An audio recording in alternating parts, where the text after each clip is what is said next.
Hello, fellow educators. In this video, I'm going to be showing you how to lock an object on a Google slide to help you create a drag and drop activity in Google Slides. Now, Google Slides is really useful when it comes to creating worksheets because it allows you to create drag and drop activities. So let me take a look and show you what I've got here. So this activity is featured in another video where I showed you how to embed videos, and I'm going to show you how to make duplicating points in this later. But the idea of this activity is I want students to look at the key features of graph and to create their own version of it. So what I want them to do is they are going to mark the intercepts with this point. So they're going to click and drag over this point to wherever the intercept is. They're going to drag that point to the max and min. And if you notice here, I can't click on the intercept. I can't click on this right here. Can't do the click and drag, the intercepts, that sort of thing, because what I've done is I've locked it in the background. So students don't have to worry about clicking it and messing things up. So let me show you how I do it. So that way you can recreate it. You could put this with graphs. You can do this with any number of different things you don't want your students to mess with. So this will lock it in place so that way they're not going to mess it up. So here I have a blank copy of the last problem, and notice here I've taken out the particular table. So what I'm going to do here is I'm going to go ahead and I'm going to, I want to make it look like this. So I want to put this click and drag, I want the intercepts, that sort of thing. So I'm going to insert a table. So I'm going to come up here, insert, let's see, I want a table. I want it to be 2 by 3, so it looks kind of weird. So what I'm going to do is I'm going to do a little resizing down to what I want. So let's bring it down here. Okay, so it looks like that. Let's go ahead.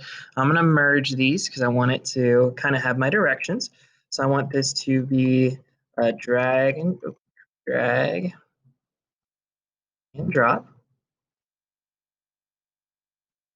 That bold. And so I want this one to be the intercepts, and I want this one to be the max or the min. So let's center those. Let's go ahead and center those. And we'll go ahead and bold them while we're at it.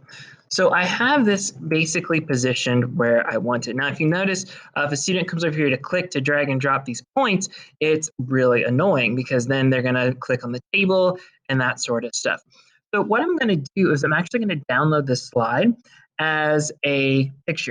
Now, here's the catch, though. When I'm going to download, it's going to download this entire slide as an image. And I don't want that right now. I only want it to download this particular part as my background. So I don't want the graph on here. I actually have this theme here that comes from Slides Carnival, and I want to keep the colors. So I'm not going to lock my graph into place because it's going to get covered up by my pencils. So I'm going to delete that. I'm going to delete this. So I'm going to get rid of all the things that I don't want locked in the background. I don't want, let's get this out of the way for just a second. So I want to get rid of these points because I don't want those there just yet. So I'm going to reposition this back where I want it. So I've got my table here marked where I want it. So what I'm going to do now is I'm going to come up here to File, and I'm going to hit Download. So I want to download this. You can do either a JPEG or a PNG file. And what it'll do is it'll download the entire slide as an image. So I'm going to do a PNG file. So if you notice, we'll give it a second. It downloads right here. Now, if you're using Google Chrome, this is actually super easy to do if you have this little download bar that shows up. So now all I have to do is I have to go to Background. You see up here it says Change Background. Change Background, choose Image. And so you can either go to Browse, go to your downloads and find it, or what I like to do, just click and drag, see how it turns blue? Let it go, hit Done. Now watch this. I'm going to delete this table. And there it is. It is locked into place. So it is saved as a picture in the background. Now the students can't mess it up. So this has any number of applications for all grade bands. In particular math, this is really useful because I'm using this for drag and drop activities. So I'm going to lock graphs into place. And it's really easy to do, so it doesn't take a lot of time, especially if you have your download bar showing up on your Google Chrome. You just have to drag it up, insert it, and you're good to go.